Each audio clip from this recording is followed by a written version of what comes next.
Pangasinan Police naka-full alert status na para sa Pasko at Bagong Taon. Tutukan sa report ni CJ Turida.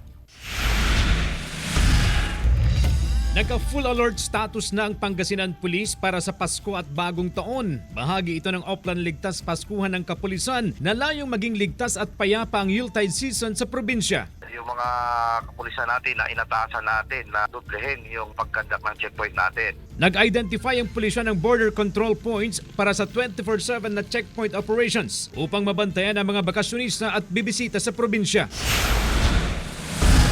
Sa Mangaldan, Pangasinan, nagsagawa ng staff conference ang mga pulis. Inilatag ang mga operation plan kung paano hihigpitan ang pangangalaga sa seguridad sa bayan. Nasa humigit kumulang 90 ang pulis sa bayan. Kailangan daw nilang paigtingin ang kanilang police visibility. To ensure na yung mga kapulisan is may places of convergence ng mga tao. Obviously, sa simbahan, sa ating mga palengke, sa plaza.